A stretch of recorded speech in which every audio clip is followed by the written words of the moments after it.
ज्योतिरादित्य के कांग्रेस में वापसी के गांधी परिवार ने सभी दरवाजे किए बंद। प्रियंका ने सिंधिया को बताया अहंकारी, तो सिंधिया ने भी दिया जवाब। गांधी परिवार से सिंधिया की दोस्ती अब दुश्मनी में बदली। ज्योतिरादित्य सिंधिया के लिए कांग्रेस में वापसी की जो थोड़ी बहुत उम्मीद थी, अब वो पूरी तरह समाप्त हो गई है, क्योंकि अब गांधी परिवार ने भी सिंधिया को पार्टी में शामिल नहीं करने का फैसला कर लिया है और साफ कर दिया है कि अब सिंधिया वापस भी आना चाहेंगे तो उन्हें वापस नहीं लिया जाएगा। दरअसल राहुल और प्रियंका गांधी को उम्मीद थी कि मध्य प्रदेश विधानसभा चुनाव तक सिंधिया का मन पलट जाएगा और इसे लेकर अभी तक भले ही प्रदेश कांग्रेस के नेता सिंधिया पर तीखे तंज कसते रहे हों, लेकिन राहुल और प्रियंका गांधी सिंधिया को लेकर नरम रुखी दिखाते रहे हैं। लेकिन अब प्रियंका के तेवरों से साफ हो गया है कि सिंधिया को लेकर जो रुख प्रदेश कांग्रेस का है वो ही हाईकमान का है, यानी सिंधिया की वापसी का हर दरवाजा अब कांग्रेस ने बंद कर दिया है।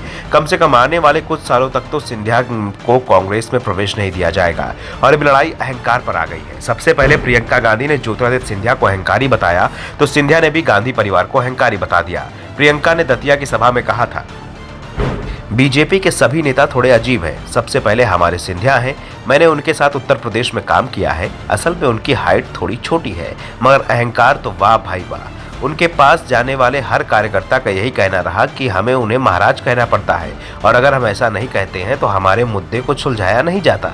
उन्होंने अपने परिवार की परंपरा का बखूबी पालन किया। गद्दारी तो बहुतों ने की, लेकिन उन्होंने ग्वालियर चंबल की जनता से गद्दारी की और सरकार गिरा दी।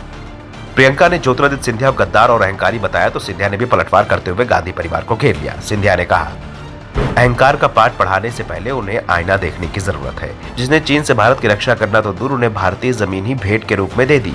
किस परिवार की दूसरी पीढ़ी ने सत्ता के लोभ में इमरजेंसी लगाई और आज भी किस परिवार की वर्तमान पीढ़ी स्वयं विदेशी मंचों पर जाकर देश को बदनाम कर रही है। काबिलियत को कद से तोलने वाले अहंकार का पाठ पढ़ाने से पहले कृपया स्वयं आईने में झांक लें। दरअसल ज्योतिरादित्य सिंधिया ने 2020 में बीजेपी का दामन थाम लिया था। सिंधिया को लेकर कहा जाता है कि उनकी राज्य के मुख्यमंत्री बनने की इच्छा थी। जब 2018 में कांग्रेस को जीत मिली तो राहुल गांधी ने उन्हें पीछे हटाकर सीएम पद कमलनाथ को देने की बात कही। ऐसा ही हुआ और कमलनाथ मुख्यमंत्री बने, मगर 2 साल सरकार चलने के बाद सिंधिया 20 विधायकों संग बीजेपी में शामिल हो गए।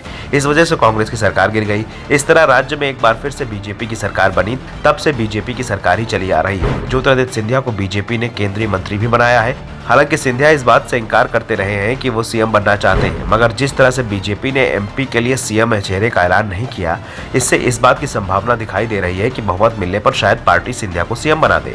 बीजेपी के चुनाव प्रचार अभियान से भी इस बात के संकेत मिले हैं। दरअसल राज्य के दिग्गज नेताओं में सिंधिया अकेले नेता है जिन्हें पार्टी ने विधानसभा चुनाव में नहीं उतारा। राज्य के नेताओं में सीएम शिवराज सिंह चौहान के बाद सबसे ज्यादा रैलियां ज्योतिरादित्य सिंधिया ने की।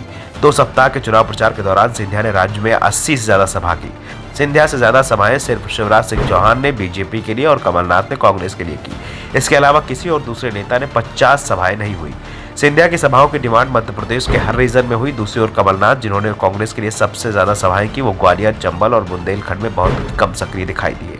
Bureau report, the Navdarpan news.